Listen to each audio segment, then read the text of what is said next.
Viewpoint diversity and the persecution of Christians on college campuses. Next on the Campus Roundup.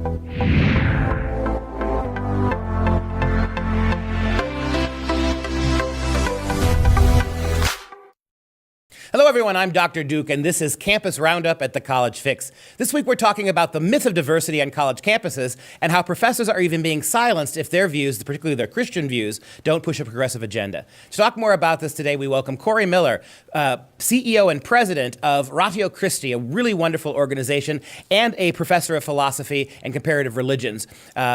Professor Miller, Dr. Miller, Corey, if I may.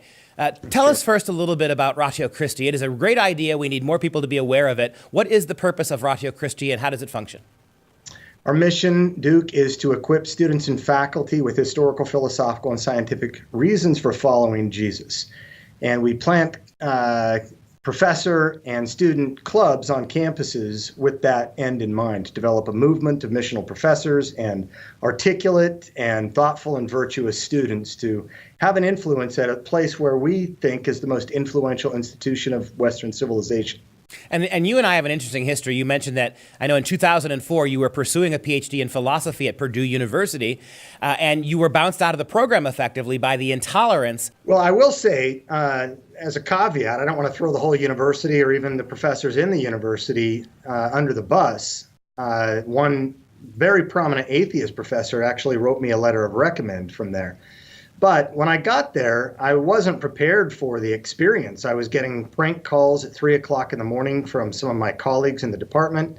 I was in a Marxist class taught by a distinguished professor of philosophy, himself a Marxist, and he put a note in my file that I'm delusional and schizophrenic. And of course, we know that he's not a psychologist, a clinical psychologist, incapable of really giving such a diagnosis. But what he meant in the good spirit of Marx is that religion is the opium or the drug of the masses. And he thought that I was quite delusional. But I found those experiences common there, and I tried to then put my head down and just mind my P's and Q's, get to the very end, get the club card, and get out. And I got into my 5th year. I had all my coursework done, my languages, my exams. I had a 3.5, nothing to write home about, but adequate.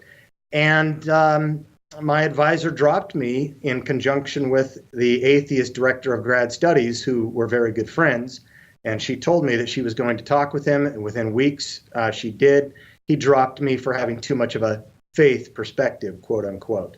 Yeah, and it is remarkable when you think about the Western philosophical tradition. I mean, when you've got a mind like Thomas Aquinas is lurking there in history, when you've got many Christian philosophers and even many non-Western philosophers or Christian philosophers who were deeply engaged in the question of God, it is amazing that in a philosophy program, a serious pursuing of faith intellectually isn't welcome. That's right. You would think that in a place of viewpoint diversity, it's supposed to be, right? A university focuses on diversity of skin color and anatomical body parts, but they don't really focus on viewpoint diversity very much. And if you're a conservative Christian, as I am, then you're not very welcome in that academy, even though we started most of the universities in Europe, in America, and abroad. Yeah, when I was there 10 years before you were, and the 90s, mid-90s was when it was really starting to get bad. I was getting a PhD in Shakespeare and Renaissance literature. I really loved the plays of Shakespeare. I love the Western tradition. And of course, Shakespeare, his plays are riddled with Christian reference, Christian ideology. And I remember distinctly my grad student colleagues. I was the only grad student who wore a shirt and tie. I was the only one who took conservative positions in class. And I had my name tag on my grad school door ripped off 17 different times and shredded. I had a picture of Shakespeare by my name on my door. I shared with other grad students. And I got the picture was torn down. And I got a long letter from an anonymous group of grad students demanding that I represent female authors alongside Shakespeare, or I was being patriarchal. I got the same late night calls you did. I had people trying to give me a hard time left and right simply because, and I was not in a position where I was necessarily proselytizing for Christ or arguing particularly Christian arguments. I was simply allowing Christian books to make Christian statements. And so It was really remarkable to think about how much trouble we had to go through. Right. And when I was teaching, at a different campus with Indiana University, I use atheistic textbooks quite commonly in any class I teach. That way it gives me an opportunity sometime to come out and present a different side. But I guarantee you my atheist colleagues aren't using Christian textbooks. But even though I would stack the deck against my own viewpoint, I got charged there with bias simply because I brought up a different position on the issue of human sexuality and was told that I created a suicidal environment.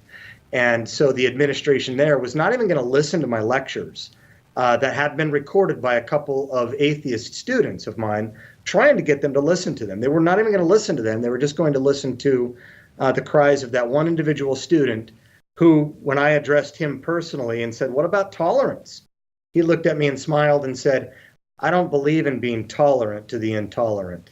It's exactly right. The tautologies that they wrap themselves around. Well, I'm currently under investigation at my university because I was teaching a Shakespeare class last semester, and we were reading plays like Measure for Measure, which come directly from the Bible. The title of that play, as you'll know, comes directly from the Gospel of Matthew.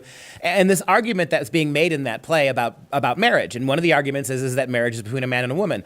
I made the statement that in the 16th century, marriage was between a man and a woman, and it was a religious ceremony. It was a religious event. For that, and a couple comments like those, I am now being investigated because a student took those comments without even mentioning the context of what we were discussing and submitted a Title IX complaint. So thousands of dollars, lawyers' fees, will continue to fight through this. It's unbelievable, isn't it? The where we've come with this. And let me ask you, why do you think? I have my own theory. Maybe I'll share it after you're done. Why do you think there is such inveterate hostility to these ideas? Why can't we simply laugh at them? Why can't the atheists or the progressives laugh at these Christian ideals or even mock them in their own classes? Why do they feel the need to stifle and silence anybody who actually believes them? Stalin once said that we don't allow our enemies to have weapons, so why should we let them have ideas, since after all, ideas are more powerful than weapons. They know that who controls the universities controls the culture, and who controls the lectern in the universities has the biggest say in that game. Hitler said, "Give me the textbooks and I will control Germany." Abraham Lincoln said that the philosophy in the classroom in one generation will be the philosophy of government in the next, and he was right. So they're happy to accept our tuition or our children as they graduate high school and move on to those posts, but they're not excited about giving us an opportunity to get in positions of influence to present Christ as a viable option. Yeah, my experiences are the same. For me, the way I explain it is, in the 1990s when I was in graduate school, the early 1990s, they were still allowing you to read the Christian books from Christian perspectives, but they were also incorporating feminist readings, Marxist readings, that sort of thing.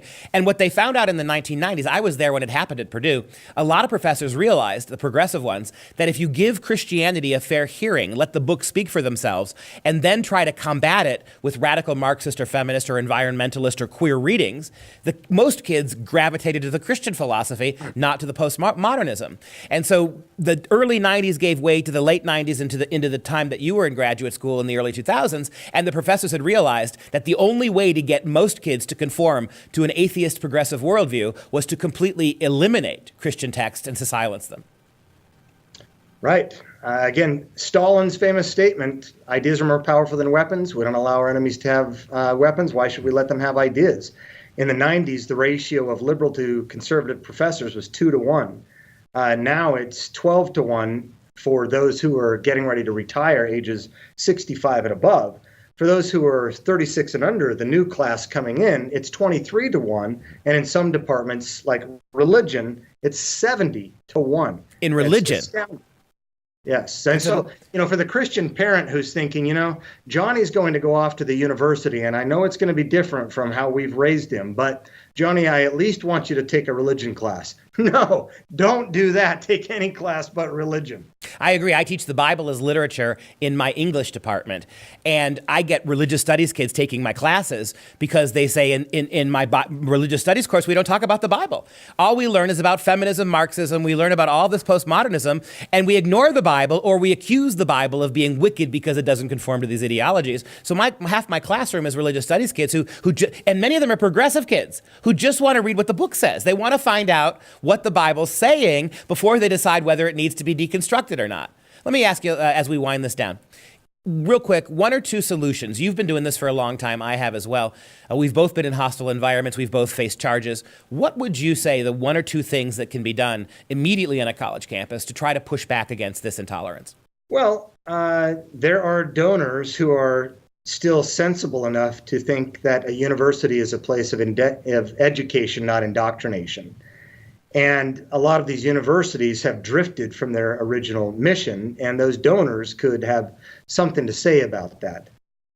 There are also organizations that we as Christians can partner with. I am part of, say, the Heterodox Academy that is fighting for viewpoint diversity. The founder of it is an admitted leftist atheist, but he embraces viewpoint diversity because he is smart enough to realize that having a massive professorate that's very progressive doesn't amount for good education. It's an indoctrination center. The other thing is for the churches to recognize that the university is the single most influential institution of Western civilization, and that we need to support the campus ministries who are there. And in particular, we need to support those organizations that are trying to reach professors. I'm convinced that the professor is the greatest omission of the Great Commission. No one is trying to reach the professors, and they're the ones that are the biggest influencers of the greatest institution of Western civilization. Yeah, that's well said, and I agree with you about diversity, viewpoint diversity. You don't even have to like Christianity. You can think it's vile and disgusting. You can be Nietzsche incarnated, and still recognize that kids are getting cheated if that your own progressive arguments aren't strong enough to stand against a straw man or an invisible man. If the progressive arguments are so dominantly and clearly true, they will do better when you show why the others aren't. And so even reasonable people, like you said, can stand behind worldview diversity. We need more of that. Dr. Corey Miller, it has been really a great pleasure to talk to you. I mean, we have so many things in common. I'm stunned we haven't crossed paths before, and I certainly hope we can team up a little bit in the future and work together. It's a pleasure, and thanks again. We'll talk to you soon. Appreciate it.